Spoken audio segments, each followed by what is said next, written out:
ocean. They are territorial teachers that the moment you enter a territory, they begin to alter the energy balance of your soul. And you can come to a place, all of a sudden you start feeling as if you want to do something you have never done before. The reason is because there are many teachers walking on the face of the earth. And those teachers will teach you many things that is not part of the blueprint of your destiny. And in order to go past the veil of darkness and receive instruction from the teacher who was in the studio of eternity when you were formed, you need an encounter. That's why I said to Jeremiah, before you were formed in your mother's womb, I knew you. I know your father is a priest, but captured in the lexicon of your destiny, priesthood was not a part of it.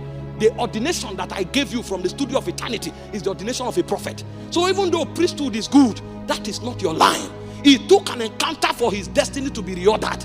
And when he came back, he didn't come back as a priest after the order of Aaron. He came back as a prophet of God with the power to uproot and to plant. All of those dimensions were part of his destiny, but it took an encounter for him to see. The reason we compete with ourselves is because encounters are limited. Many times, people have encounters and they take off. And on the strength of those encounters, they go into the world. And even though they make little impact, they create a harvest for the devil. Because we will discover that they are not instructed in the ways of God, and the little manifestation they have is what the devil will use to bargain a chance in order to have a stake in that harvest. So after an encounter, there is an instruction.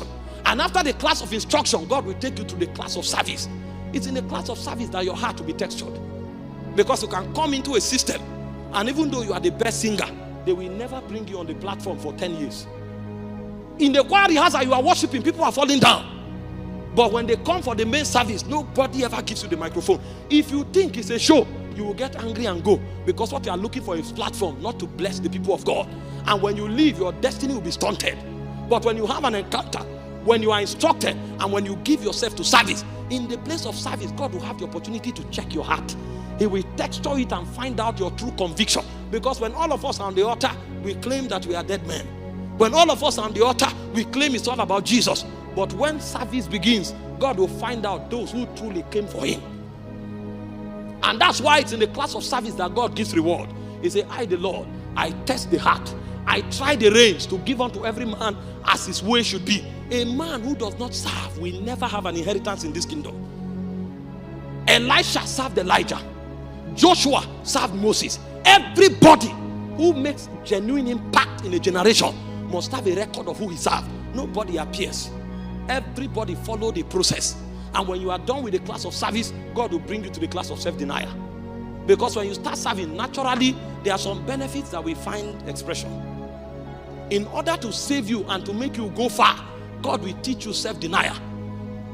The purity of your service will only be verified in self-denial. A man who doesn't go through the class of self-denial, watch him.